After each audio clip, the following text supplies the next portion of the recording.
जोहार हमारे channel Sarna live में आप सभी का स्वागत है।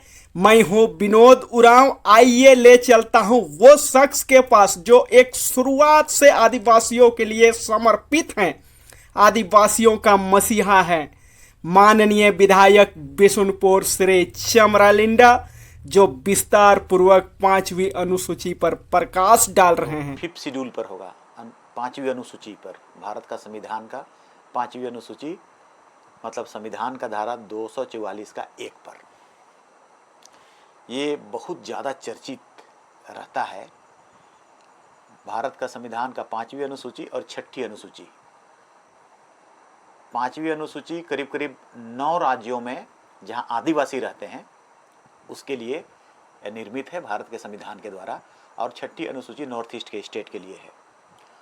हम लोग 5वीं अनुसूची के विषय में बहुत सारे लोगों में भ्रम पाते हैं और बहुत सारा एक्टिविटीज़ भी हम लोग पाते हैं इस पर, इस संविधान की धाराओं पर। लोग कई तरह से इंटरप्रेट भी करते हैं इसको। और आया है कि इस पर लोगों में एक कंट्राडिक्शन भी है कि ये एक्चुअली इसमें इतना सारा ये चीज़ें हैं जो हमारे लिए फिट हो रहा है, नहीं हो रहा है, लग रहा है, नहीं लग रहा है। तो वाकई अगर हम ऐसा कहेंगे तो अतिशयोक्ति नहीं होगा कि ये 5वीं अनुसूची भारत के आदिवासियों का जो 9 स्टेट है, 9 स्टेट हैं जहाँ जहाँ पर लगा है, उन सब के लिए बहुत ज़्यादा प्रोटेक्टिव लॉ है, उसको बचाने का लॉ है। उसका सारी चीज़ों को बचाने के संबंध में इस अवधारणा को बोला गया है। मगर कभी कभी हम लोग इसका इंटरप्रिटेशन कई तरह के लोगों को द्वारा पाते हैं। कुछ वकीलों के द्वारा भी कहा जाता है कि नहीं, यहाँ जहाँ 5वीं अनुसूची है वहाँ भारत देश का कोई संविधान लागू ही नहीं होगा, ऐसा कट्टरता। तो वो हमारे लोगों को मिसगाइड करते हैं ऐसा करके, जो फैक्ट है उससे थोड़ी सी डाइवर्ट करने का कोशिश करते हैं। कहीं कहीं पर पत्थलगड़ी लगा देते हैं। पत्थलगड़ी को भी कहा जाता है कि 5वीं अनुसूची के तहत हम पत्थलगड़ी लगा दिए और वहाँ पर संविधान के विरुद्ध मेरा अपना देश होगा। 5वीं अनुसूची मतलब मेरा देश, ये भारत देश से अलग मेरा देश। तो इन सभी कारणों को, इन सभी दिक्कतों को ठीक करने के लिए हम लोग आज इस 5वीं अनुसूची के संबंध में एक वीडियो बनाना जरूरी था। इससे पहले हम लोगों ने जितने भी वीडियो बनाए हैं आप लोगों के लिए, आपकी जानकारी के लिए, और जानकारी मस्ट है, जानकारी जरूरी है इसके लिए, क्योंकि बहुत सारे एक्सरसाइज इस पर कम है। हमारा आदिवासियों का जितना संवैधानिक अधिकार है उस पर एक्सरसाइज कम है। जैसे पहला वीडियो हम लोगों ने आर्टिकल 275(1) पर बनाया। Second video STSC prevention of atrocity act पे बनाया। तीसरा वीडियो हम लोग बनाया परिसीमन भी बहुत इम्पोर्टेंट है, जिसको हमने बहुत डिटेल से उस पर चर्चा किया है। कहीं कहीं आप लोगों को ऐसा लगता होगा कि ये बोल रहा है, ये कैसे बोल रहा है, कहाँ से बोल रहा है, ऐसा लगता होगा आप सबको, हो ना हो ऐसा।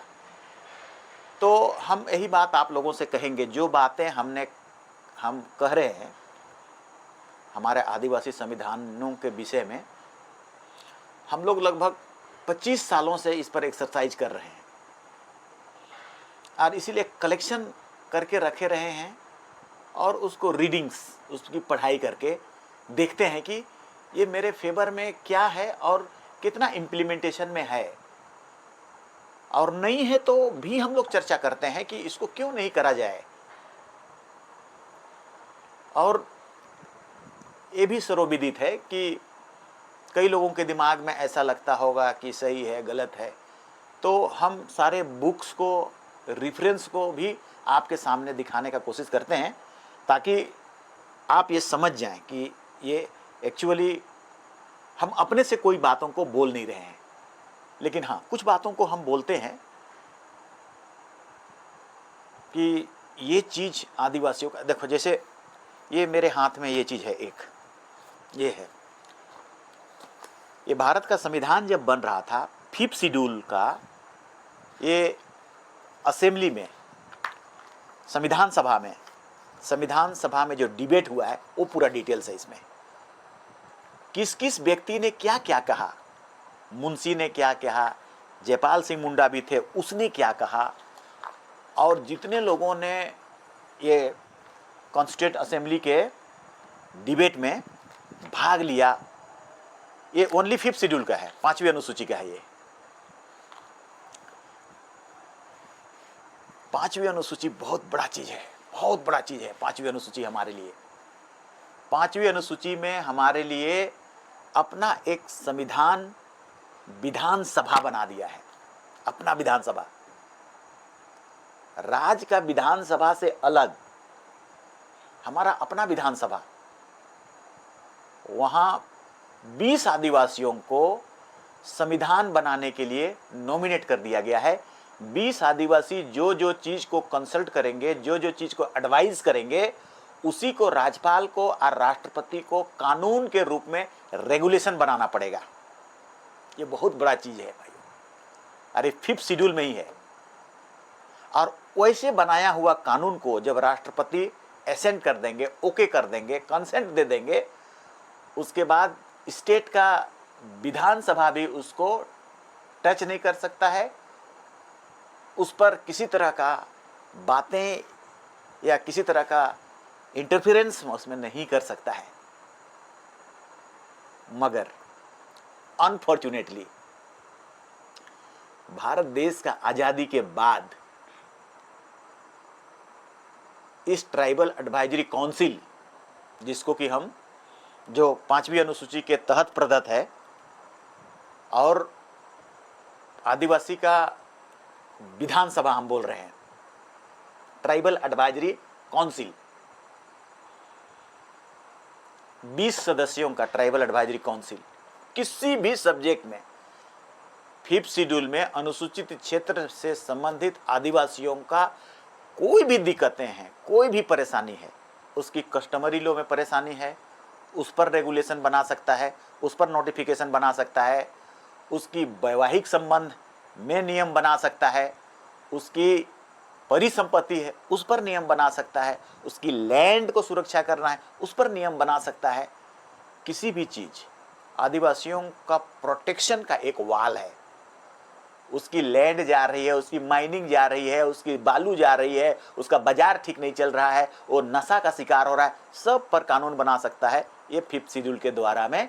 और ट्राइबल एडवाइजरी काउंसिल के द्वारा 2 चीज़ों से आप उसको कानून बना सकते हैं। एक नोटिफिकेशन जारी करके, वो तत्काल तुरंत, छोटा वाला, मतलब स्टेट गवर्नमेंट या तो ट्राइबल एडवाइजरी काउंसिल एक नोटिफिकेशन जारी कर दिया, वो कानून बन गया टेम्पोररीली। और रेगुलेशन कानून बनता है 20 एमएलए, एक्चुअली 15 एमएलए आदिवासी होते हैं और 5 कोई भी नियुक्त कर सकते हैं, टोटल 20। ये पास कर दिए, फिर राज्यपाल पास कर दिया, फिर राष्ट्रपति ओके कर दिया, वो कानून बन गया।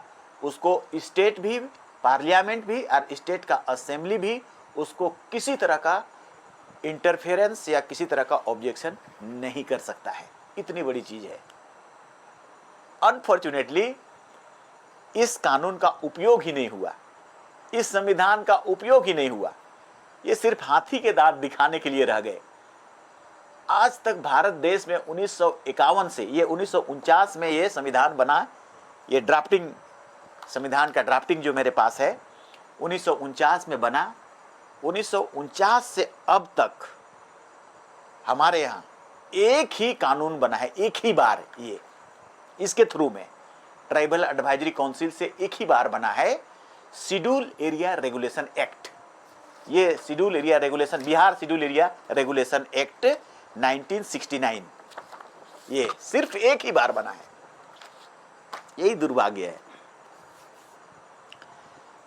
इसीलिए इसका हम लोग कॉम्पेल नहीं कर। मैं स्वयं टीएससी का मेंबर रहा हूं, और एक्चुअली टीएससी में जो बैठक होता है वो टीएससी में नियम बनाने के लिए कोई बैठक होता नहीं है। वहाँ सिर्फ जितने ब्यूरोक्रेट्स हैं आते हैं, नाश्ता खाना खाते हैं, वो विश्लेषण सिर्फ इतना करते हैं कि किसका इंदिरा आवास कितना बना और आदिवासी क्षेत्रों में कहाँ कहाँ पर पेड़ लगा, नहीं लगा, रोड बन रहा है, उसको पूछते हैं, जो करना ही नहीं है। ये पॉलिसी बनाने वाली संस्था है, tribal advisory council, only policy, regulation and the notification, दो ही चीज बनना है। आज तक का मेरा 15 सालों में कभी भी इससे संबंधित 20 मेंबर न चर्चा हुआ, न सरकार इसके संबंध में किसी तरह का इनिशिएट किया। इसका मुख्य कारण क्या रहा है? हमेशा मुख्यमंत्री इसका चेयरमैन होता है और मुख्यमंत्री कभी नहीं चाहता है कि 5वीं अनुसूची के द्वारा 5वीं अनुसूची के में रहने वाले आदिवासियों की कल्याण के लिए 22,000 करोड़ रुपया का उपयोग आदिवासियों के हित में हो।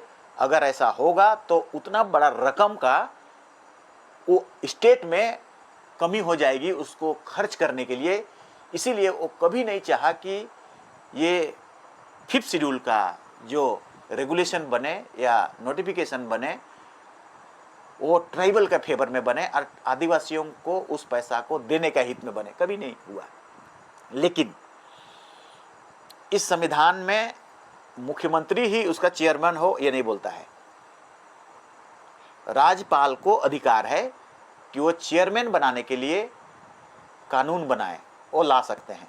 कितने मेंबर होंगे वहां वो बदल सकते हैं। इस स्वतः बन गया। सभी स्टेटों में, सभी स्टेट में स्वतः मुख्यमंत्री होते हैं। मुख्यमंत्री आदिवासी होता नहीं है। ये झारखंड में मुश्किल से हो पाते हैं, बाकी स्टेट में आदिवासी होता नहीं है।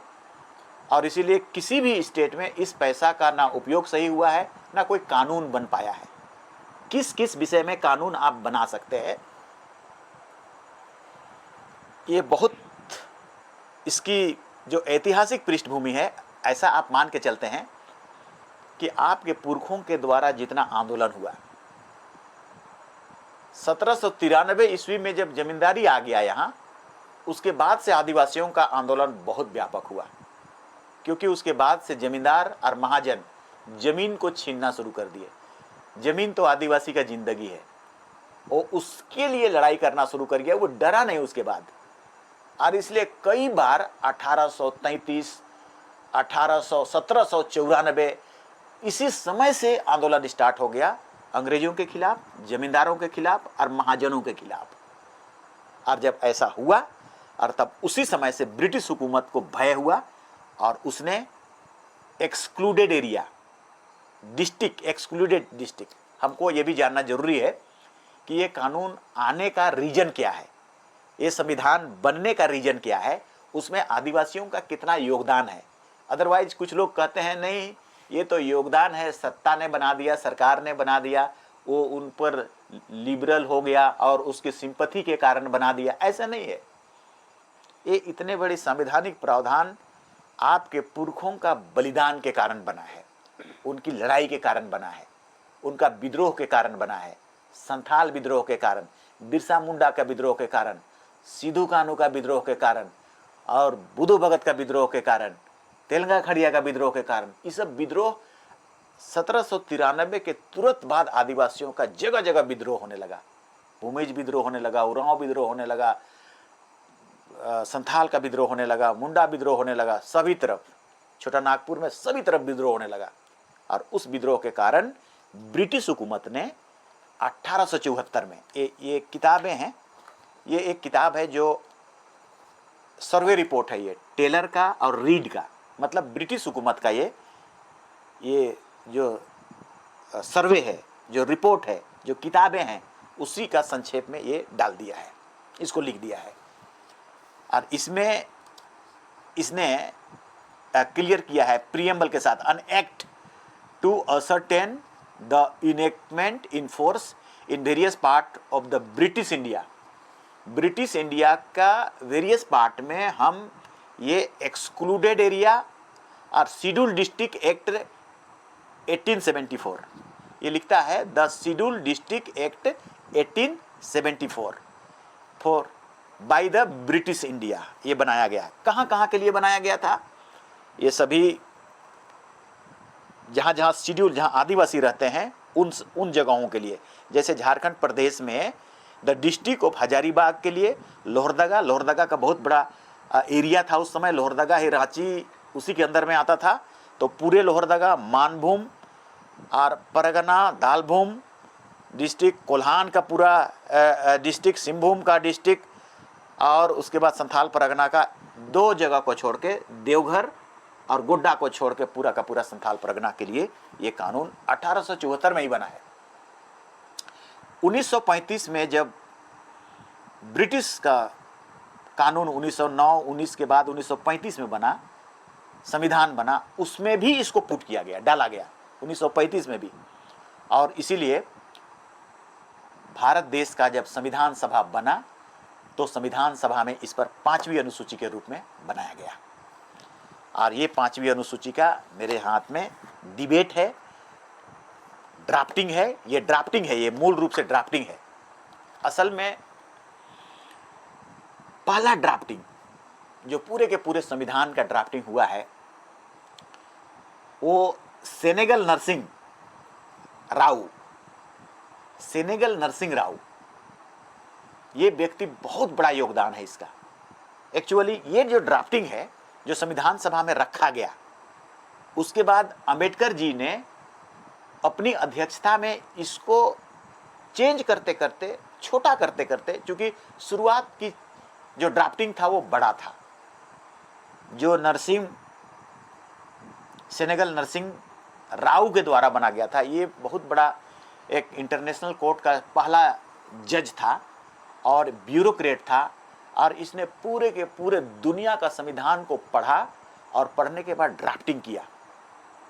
इसीलिए अंबेडकर जी ने भी कहा है कि मैं एक्चुअली मूल रूप से ड्राफ्ट करने वाला नहीं हूं। मूल ड्राफ्ट करने वाला जो संविधान का, भारत का संविधान है, हम लोग उसको श्रेय देंगे और उसका प्रशंसा करेंगे। उसने जो मूल ड्राफ्टिंग किया है और सेनेगल नरसिंह राव। तो इसके बाद से इस तरह से होते होते ये बड़ी चीजें हमारे लिए जो बनी हैं, ये इंप्लीमेंटेशन में नहीं है, हमारा लागू में नहीं है।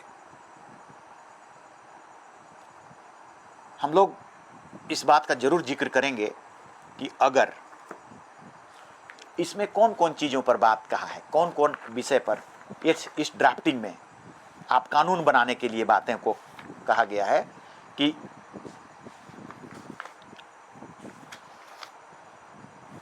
देखो, और इसी चीज को 5th शेड्यूल में ट्रांसफर कर दिया गया है, जो मूल ड्राफ्टिंग है उसी को उसमें छोटा करा है, इसमें थोड़ा डिटेल है। और इसलिए यहाँ पर मैटर है कि किस चीज़ों पर 5वीं अनुसूची के अंतर्गत ट्राइबल एडवाइजरी काउंसिल, जो आदिवासी का विधानसभा है, वो कानून बनाएगा, किन किन चीज़ों पर बनाएगा, और रेगुलेशन बनाएगा, नोटिफिकेशन बनाएगा। प्रोवाइडेड, मैं पढ़ रहा हूँ उसको, provided that where such act relates to any of the following subjects, that is to say law application to schedule area, the governor means the ruler, the governor means the ruler may, if so advised by the tribal advisory council, जो आदिवासी का विधानसभा मान के चलो आप, वो advise करेगा जिस चीज को, the governor for the state by public notification direct that any particular act of parliament or of the legislature of the state shall not apply to a scheduled area or any part thereof in the state, or shall apply to a scheduled area or any part thereof in the state, subject to such exception or modification as he may be with approval of the said council specified in the notification. ये बात clear करता है कि अगर इस माध्यम से हम कानून बना लेते हैं तो ना पार्लियामेंट ना स्टेट असेंबली इसको टच करेगा, ऑब्जेक्शन नहीं करेगा। किन किन चीज़ों पर करेगा ये कानून बना सकते हैं? मैरिज पर। मतलब जैसे हम लोग बहुत परेशान हैं दोगला आदिवासी के मैटर पे। आदिवासी महिलाओं से शादी करके उसकी नौकरियां, उसका कानूनी हक छीने जा रहे हैं। ठीक है, आदिवासी महिलाओं से शादी कर लिए तो पिताजी का जो टाइटल है वो टाइटल उसको मिलना चाहिए, उसके बच्चों को, लेकिन ऐसा हो नहीं रहा है।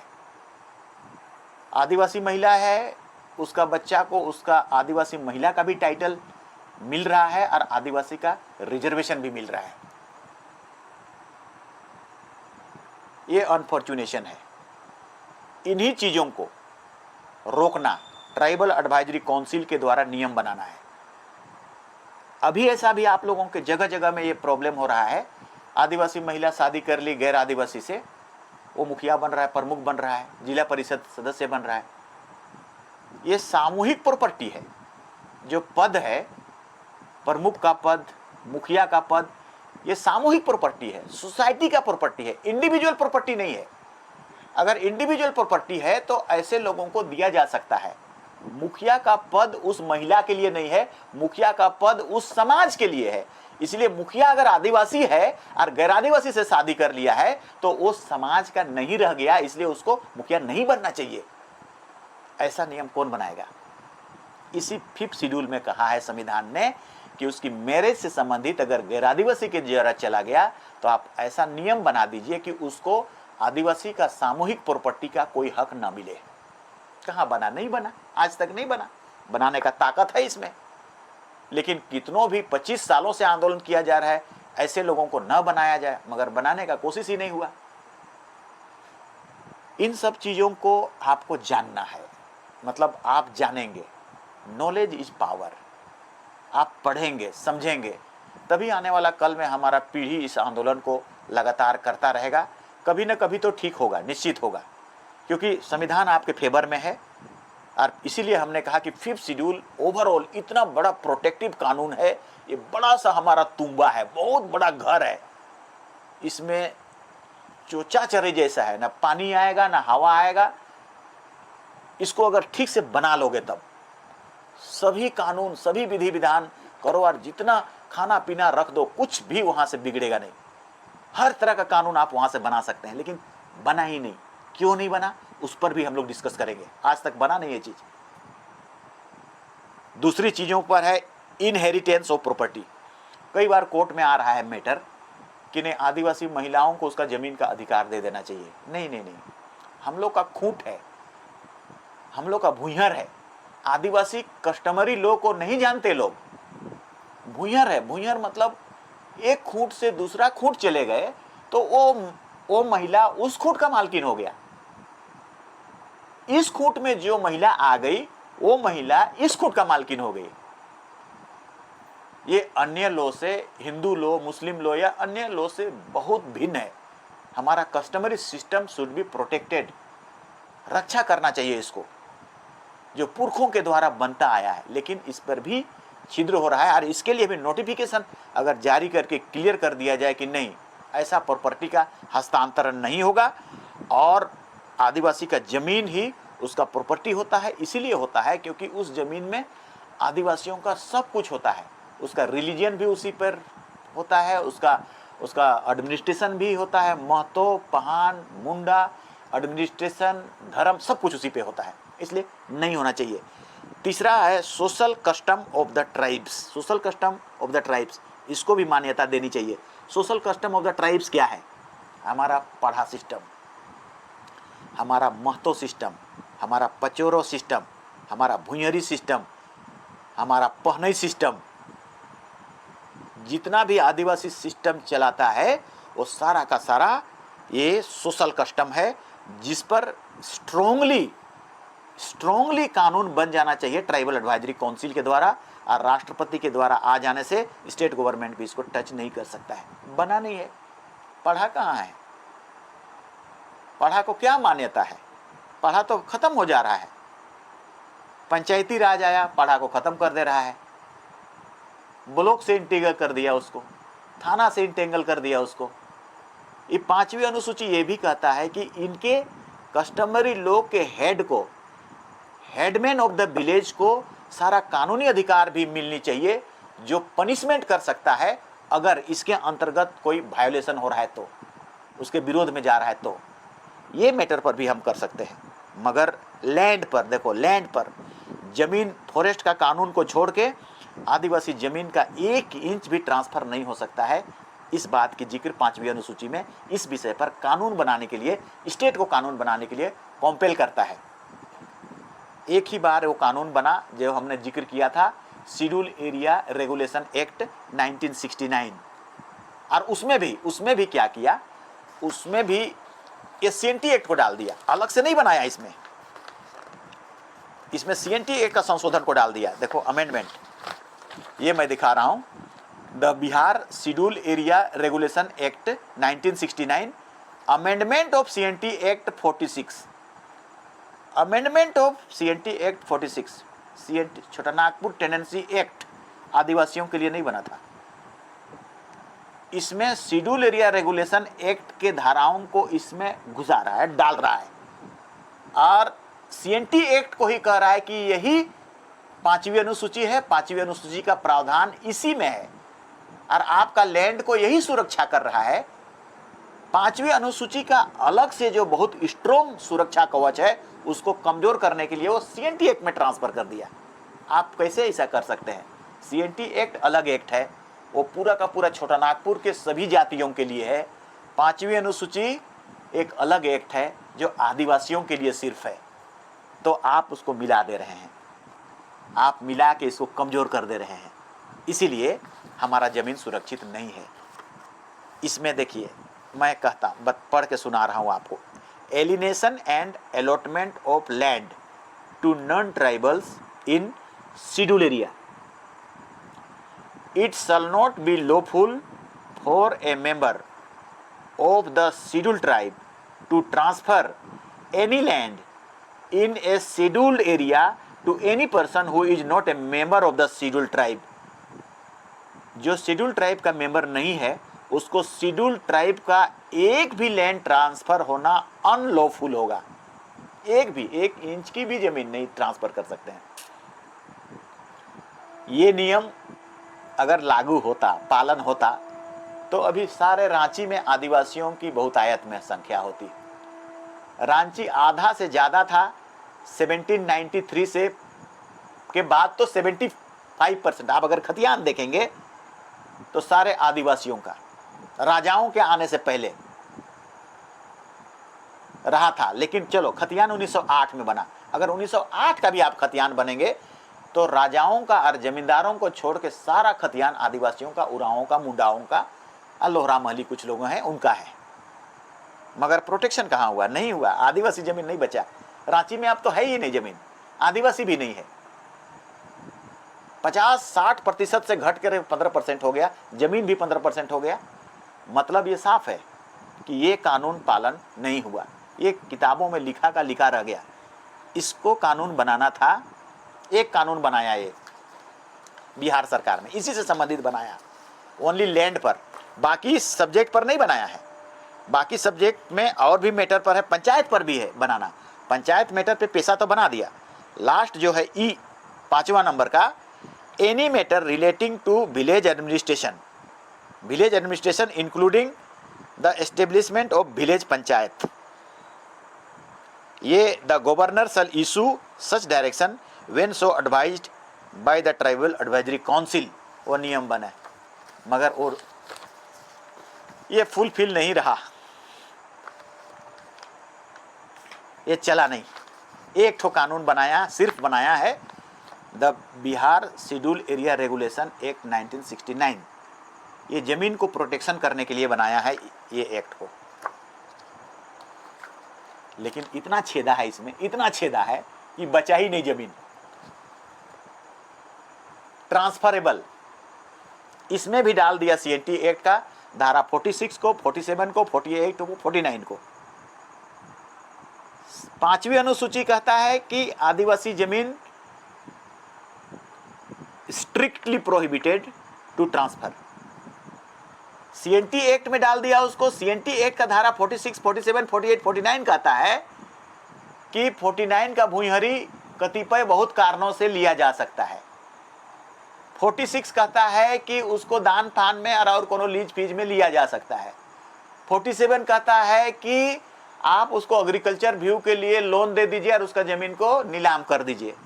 मतलब 46, 47, 48, 49 ये सभी अंग्रेजों की अपनी सुविधा के लिए बनाया हुआ, अंग्रेजी शासन को चलाने के लिए बनाया हुआ सीएनटी एक्ट था। और उसमें एसटी लैंड को ट्रांसफर करने का बात कहा गया था, क्योंकि अंग्रेजों को दिक्कत हो रही थी, स्कूल बनाने में, रोड बनाने में दिक्कत हो रही थी। इसीलिए उसने कहा कि इन जमीनों को 46, 47, 48, 49 के तहत में हम इस तरह से हस्तांतरण करके लेंगे। लेकिन जब भारत का संविधान बना 1949 में 5वीं अनुसूची बना तो बोला नहीं, ऐसा नहीं, आदिवासी जमीन स्ट्रिक्टली प्रोहिबिटेड टू ट्रांसफर, किसी भी तरह का जमीन ट्रांसफर नहीं हो सकता है। इतना बड़ा हम लोगों के साथ में धोखा हुआ, परेशानी किया गया, कानून नहीं बना। क्यों नहीं बना? क्या कारण हो सकता है? आप लोग सोचेंगे तो पता चलेगा। या हम लोग मांगे नहीं, या हम लोग जाने नहीं, या हमारे एमएलए एमपी उसको बोला नहीं, क्योंकि ये तो 1969 में बना, लैंड से संबंधित संविधान बोलता है, इसलिए बना दिया होगा, इसलिए बना दिया होगा। लेकिन इसमें कॉम्पेंसेशन का भी प्रावधान डाल दिया कि अगर आदिवासी जमीन में गैर आदिवासी घर बना दिया है, चाहे बड़े बड़े कब्जा कर लिया है, तो उसको थोड़ा बहुत पैसा दे के कॉम्पेंसेशन करा करके अपने नाम से रेगुलेट कर लेगा। कितना सारा, रांची का आधा जमीन इसी रूल में चला गया। 47 के तहत में अशोक नगर चला गया। 47 के तहत पूरा अशोक नगर लोन झूठा दिखा दिया। आदिवासियों को एग्रीकल्चर लोन हम दे दिए हैं और इसीलिए कोऑपरेटिव सोसाइटी के द्वारा हमने उसका अधिग्रहण कर लिए। ये सीएनटी एक्ट को इसमें डालने के कारण। ये तुम डालोगे कैसे सीएनटी एक्ट का? 47, 46, 48 अंग्रेजों का सुविधा के लिए बना हुआ था, आदिवासियों का सुविधा के लिए नहीं। ओरिजिनली सीएनटी एक्ट में देखेंगे तो एक भी धारा, 350 धाराओं में एक भी धारा में आदिवासी शब्द लिखा हुआ नहीं है।